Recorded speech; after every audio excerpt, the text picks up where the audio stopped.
RTM, Rádio Transmundial de Portugal.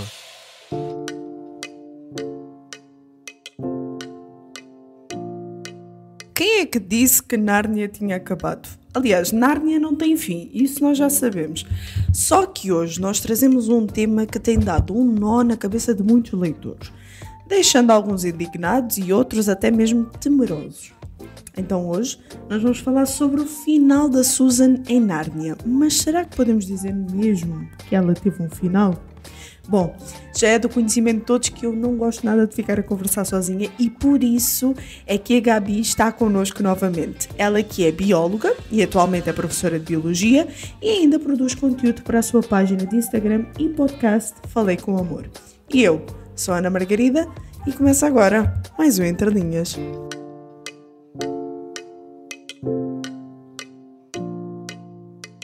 Gabi, vamos lá então destrinchar esta personagem da Susan Pevensey. É uma personagem tão amada, mas que também deixou, creio que todos os leitores ou confusos, ou alterados, ou completamente agoniados com o seu final, e se é que se pode dizer que ela teve um final ou não. Eu devo confessar que eu me enquadro na parte dos agoniados, porque quando é mencionado no livro da Última Batalha que... Vamos falar mais à frente sobre essa frase, eu não quero dizer já, mas deixou-me muito desalentada de saber isso. E depois, assim, quem também, né, acaba por fazer scroll no Instagram da vida, começa a ver algumas coisinhas que escrevem acerca dela, e daquilo que dizem sobre ela.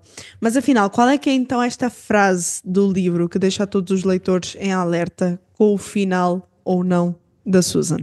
Bom, nós estamos ali já nas últimas páginas de A Última Batalha, e eu acho que dá para a gente acreditar que se a pessoa ouviu essa série de Nárnia aqui no podcast, que ela está preparada para receber alguns tipos de informações extras aqui da obra, né? E é um diálogo aqui que diz assim: minha irmã Susana, respondeu Pedro breve e gravemente, já não é mais amiga de Nárnia.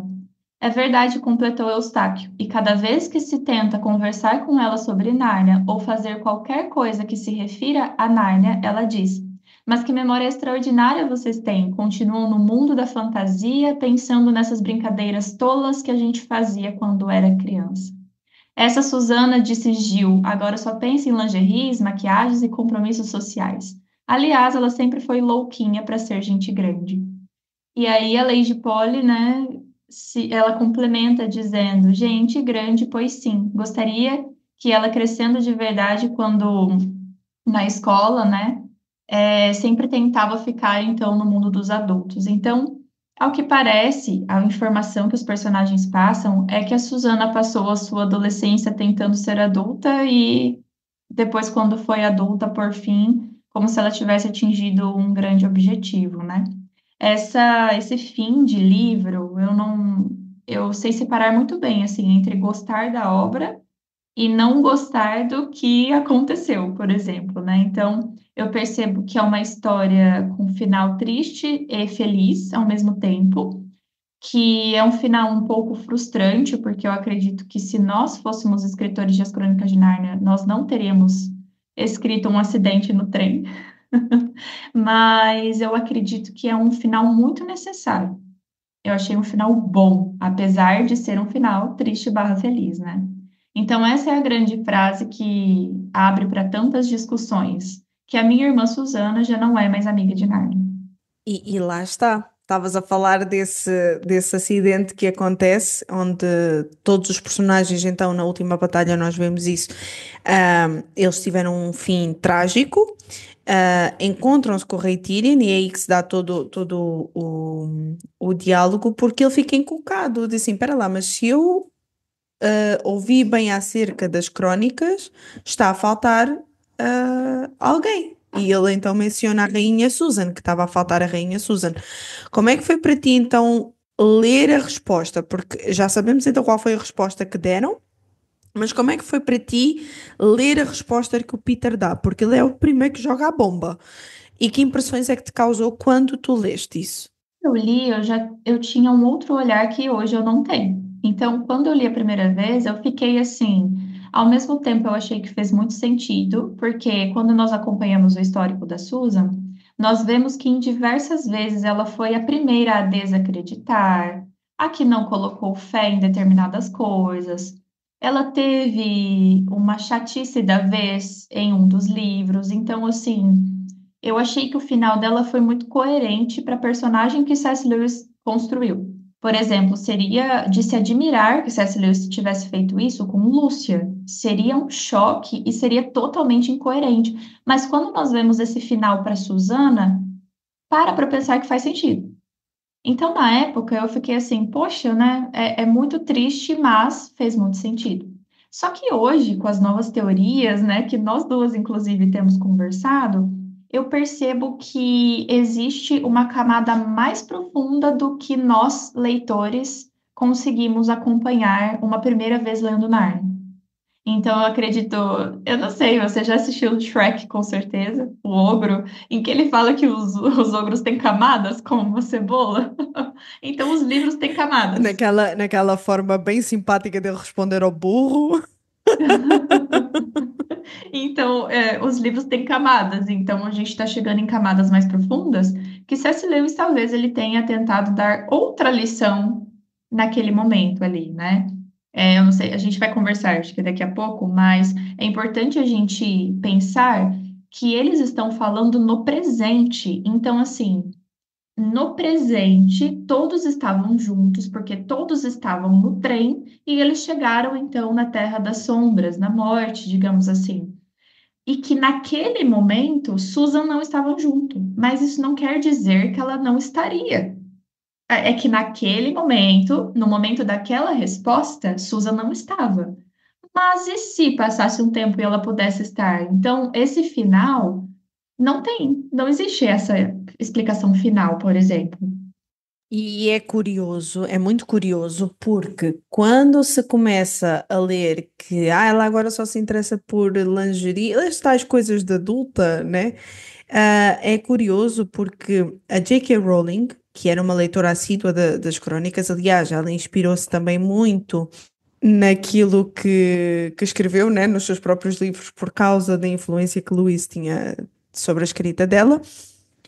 Ela ficou muito chateada pelo facto de que foi colocada essa inimizade de Susan com Nárnia.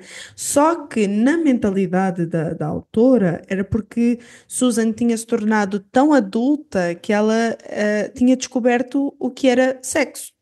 Ou seja, na minha concepção, e talvez tu concordes comigo nisso, eu acho que é uma coisa estapafúrdia aqui, porque ela colocou como se tivesse ficado chateada pelo facto de que talvez a inimizade dela com Nárnia era porque ela tinha crescido tanto que tinha descoberto então a sua sexualidade, quando na verdade não. É quase como se ela colocasse em causa de que então Aslan tem um problema com isso. E já que Aslan é uma representação de Jesus, então é como se o próprio Deus tivesse um problema com uma coisa que ele criou. Não me faz muito sentido. Eu não sei se tu concordas, se não, mas, por exemplo, como é que tu podes rebater o argumento da J.K. Rowling? Eu acho que isto Bom, faz zero sentido com aquilo que o Lewis tinha em mente.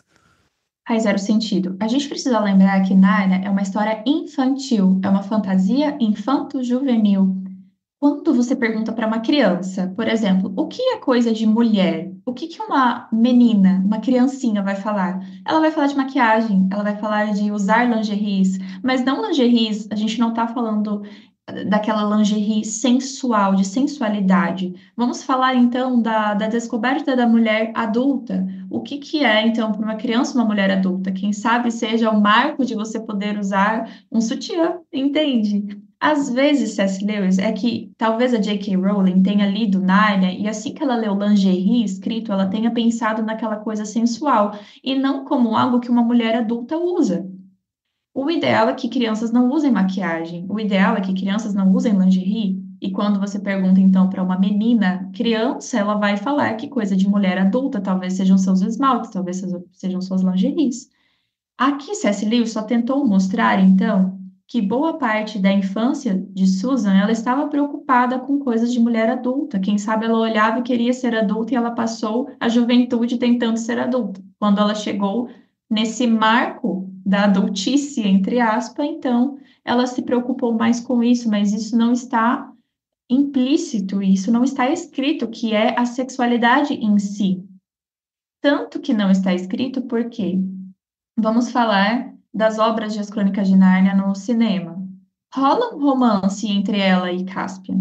E você percebe ali nos livros que rola uma preocupação um pouquinho a mais do que com os outros personagens também. Tanto que colocaram, retrataram isso no cinema. E outras coisas. Vamos falar assim, eu conheço a vida de C.S. Lewis. Então se você conhece, você sabe que ele escreveu, inclusive, sobre o amor erótico em um dos seus livros, Os Quatro Amores. E ele fala disso com tremenda importância e respeito, mas sempre remetendo que o amor erótico, o amor eros, para ser saudável, precisa ter Deus em primeiro lugar. C.S. Lewis não é contra a sexualidade, não é contra o sexo, mas ele é a favor do sexo cristão, digamos assim.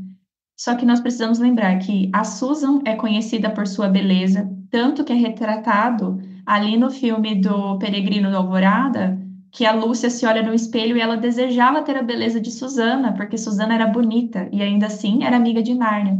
Nós temos a filha de Ramandu, que quando Caspian olha para ela, ele se apaixona imediatamente de tão bonita que ela era. E nós Pausa temos a para. grande. Para. Esse Caspian também tentou acertar, não é? Por favor. Fecha aspas, continua. E é engraçado porque na época que lançou o Príncipe Caspian filme, eles pegaram um ator bem bonito, né? Um ator muito bonito, porque como ele era galanteador ali nos livros, faz sentido que fosse um personagem bonito, né? E nós temos a grande feiticeira branca, que é relatada como uma mulher bonita. Então, eles não têm problema algum com sexualidade, com beleza. Problema algum com isso, né? Então, J.K. Rowling, eu acredito que se eu pudesse conversar com ela, eu nem sei se eu ia lembrar de As Crônicas de Nárnia na hora, porque eu teria tanto a perguntar para ela, mas se ela perguntasse para mim sobre As Crônicas de Nárnia, eu teria argumentos para conversar com ela, sim. E isso é fascinante o ponto que tu trazes, porquê? Porque tu vens com a abordagem de que talvez a J.K. Rowling não tenha lido, e é impossível, lá está, nós enquanto leitores é óbvio que vamos olhar sempre para as obras a partir da perspectiva e contexto em que estamos agora, e a idade também influencia muito. Claro, se uma criança ler As Crônicas de Nárnia, quando ela ler que a Susana estava preocupada com lingerie e maquiagem, a criança, com a sua mente pura, no ideal, ela não vai pensar em sexo. Quem pensa somos nós adultos. Exatamente, então é curioso e é por isso que eu achei que não fazia qualquer tipo de sentido, porque o fio condutor não é o mesmo, não era aquilo que o Lewis tinha em mente. E eu gostaria de deixar aqui já também o aviso aos nossos ouvintes que todas as suposições que nós estamos aqui a falar e que vamos continuar a mencionar aqui, elas vêm de leitores assíduos, mas eu fiquei a saber, a partir de um vídeo que a própria Gabi me enviou, que tudo isto parte do canal de Wardrobe. É difícil para mim dizer esta palavra porque a língua enrola. Então vocês podem ir até o YouTube sempre quiserem, quando quiserem se aventurar mais por Nárnia, ao The Wardrobe. E eu não conhecia esse canal, mas graças à Gabi eu acabei por conhecer. Agora, retomando a nossa conversa, Gabi. Tu também, para além do vídeo, enviaste-me uma frase de Lewis, que numa tradução muito solta, foi uma resposta que ele deu a um menino que pediu, inclusive, que Lewis escrevesse um livro só sobre a Susan, para que ela pudesse voltar a reencontrar-se, a reunir-se com os seus irmãos, porque ele meio que não aceitou muito bem o resultado final de eles são sempre os quatro e de repente não estão mais os quatro juntos. Um, e Lewis ele responde que os livros eles não deixavam claro o que é que tinha acontecido com a Susan. Ela foi deixada com vida neste mundo e no final tornou-se uma típica fútil jovem adulta, vamos dizer assim, mas que ainda havia tempo suficiente para remediar tudo e voltar ao país de Aslan, mas agora à sua maneira. E a pergunta que eu te faço é: que maneira é que tu pensas ser plausível para a Susan voltar? Isto porque, dada a tragédia que acontece, eu associo muito ao processo de luta não, desculpa, de luto sabes? Esta luta com a perda, como uma forma dela voltar a si e também àquilo que ela viveu em Nárnia. Eu digo isto porque eu acredito muito que às vezes as perdas fazem-nos voltar para aquilo que é necessário, para aquilo que é real, para aquilo que é verdadeiro. O que é que tu pensas sobre isso? Eu penso que depois que eu assisti esse vídeo que eu te mandei, as coisas mudaram aqui dentro da minha cabeça. Inclusive, se os ouvintes aqui ouviram o episódio passado, da última batalha, eles vão ver um discurso diferente hoje nosso, porque a gente andou pensando muito sobre a Susan, né? E nesse vídeo em específico do The Wardrobe lá, ele pensa, ele supõe, será que C.S. Lewis também não quis retratar na vida de Susan a vida de Lewis? Porque se nós pensarmos, C.S. Lewis ouviu, e isso foi martelado na cabeça dele durante muitas vezes sobre cristianismo. Mas ele, apesar de ter ouvido muito sobre o cristianismo e, quem sabe, ter vivido muito, né, o cristianismo, ainda assim ele não era um convertido, e ele foi se converter depois de adulto, in her own way, né, no próprio tipo dele, digamos assim, no próprio caminho dele, né? E eu entendo, então, que muitas vezes, parafraseando o próprio autor, repetindo a frase dele, a dor é o megafone de Deus.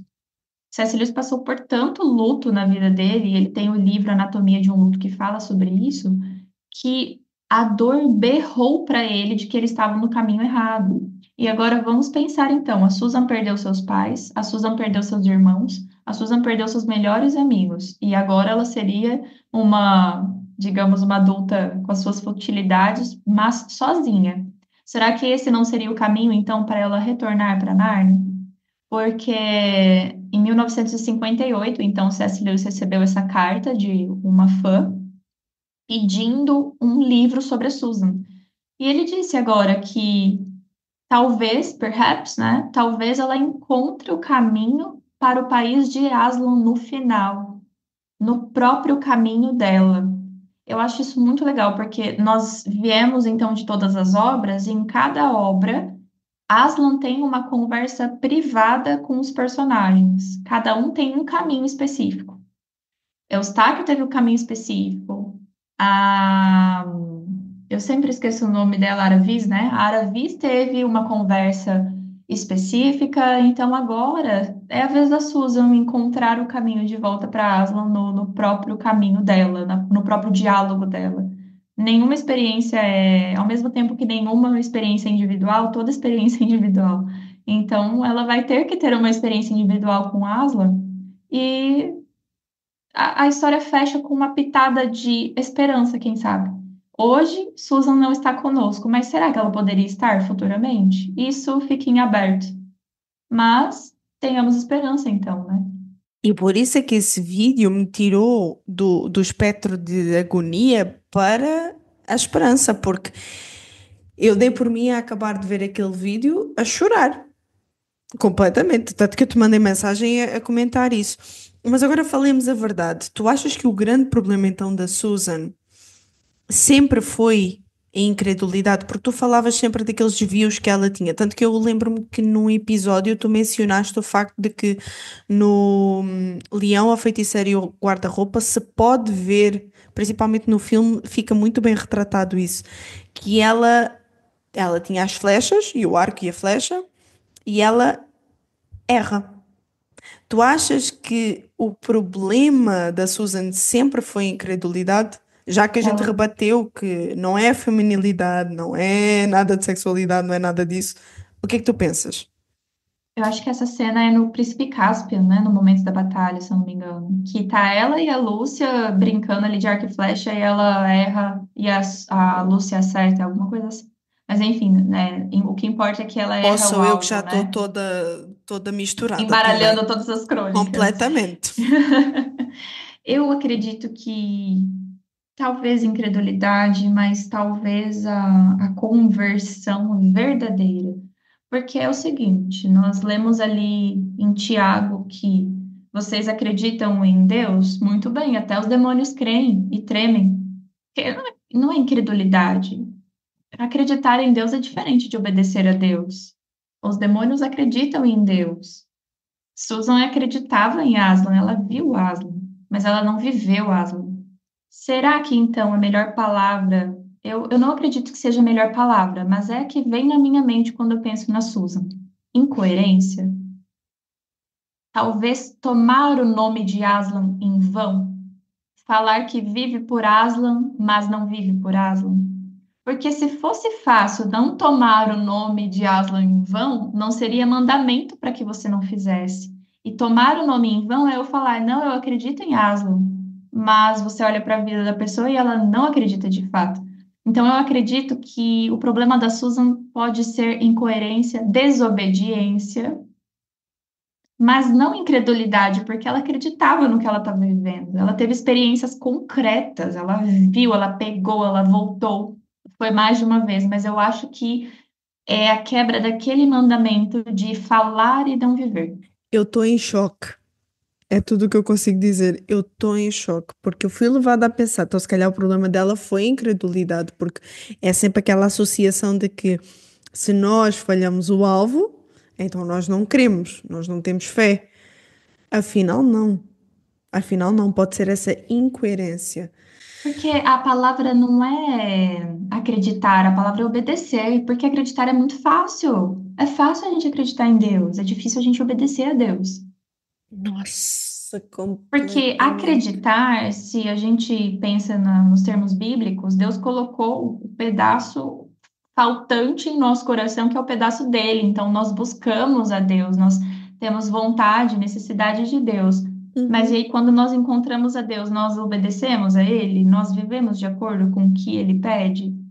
Eu Nossa. acho que vai muito além disso. E talvez fosse isso que Lewis estivesse tentando dar aquele chacoalho na gente, sabe?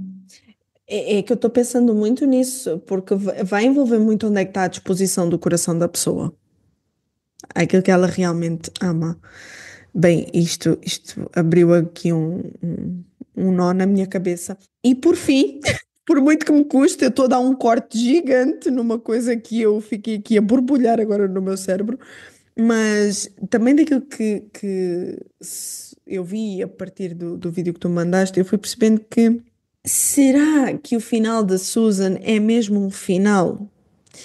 E eu faço daqui duas perguntas. A primeira é: porquê é que nós nos chateamos tanto com aquilo que deixou sem aberto para o final da Susan? Tu achas que nós, seres humanos, temos muita mania de achar o que é realmente um bom final ou não?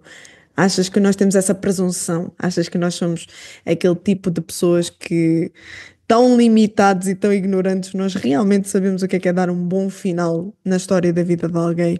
E a segunda pergunta que eu te faço é: onde é que então fica a frase de uma vez rei e rainha de Nárnia, para sempre rei e rainha de Nárnia para Susan? Eu acredito que agora a gente pensa. Vamos pensar na história de Jonas. O livro de Jonas na Bíblia, ele não tem final. Então, o final quem dá somos nós. Será que Jonas? Será que Jonas? E aí a gente tem essa necessidade de saber o começo, o meio e o fim das coisas. Por isso que talvez é tão difícil de entrar na nossa cabeça que o evangelho é eterno, que o plano de Jesus era o plano inicial. A gente sempre pensa na cruz como o plano que o plano A deu errado, então vamos para a crucificação, já que vocês desobedeceram. Mas esse era o plano, o evangelho é eterno. Então, quando Deus cria o mundo, ele já pensa em tudo que ia acontecer, porque Jesus sempre esteve no começo, meio e fim. E nós estamos bem acostumados com começo, meio e fim de tudo, porque a nossa vida é marcada por começo, meio e fim. E nós temos essa necessidade de saber que as coisas terminam bem. E eu acredito que C.S. Lewis deixou uma ponta aberta. Não porque ele falhou nessa escrita, porque, modéstia à parte, eu não acho que ele jamais falharia em algo assim. Ele sabe fechar as pontas, sabe? Mas eu acredito que ele deixou para a interpretação e, quem sabe, para a esperança, porque, na verdade, a esperança, ela não nos dá certeza de nada.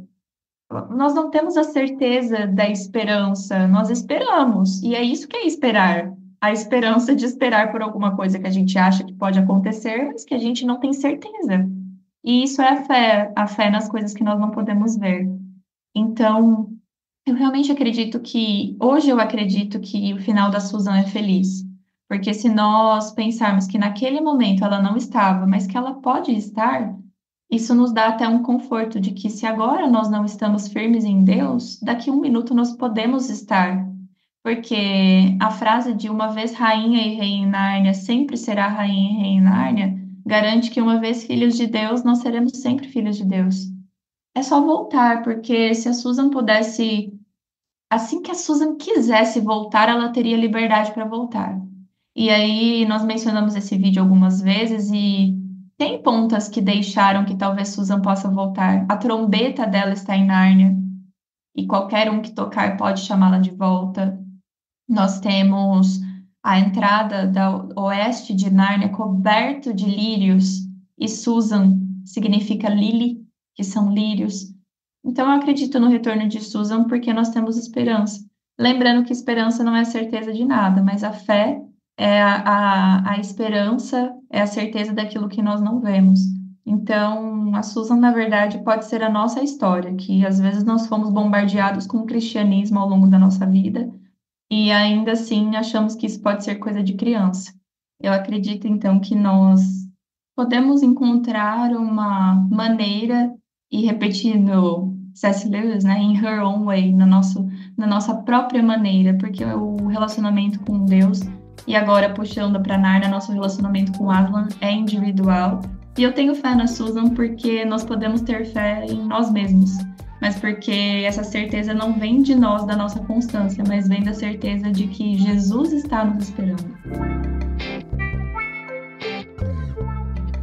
O Entre Linhas contou com a participação especial de Gabriele Saltier e com a apresentação de Ana Margarida. Realização RTM Portugal.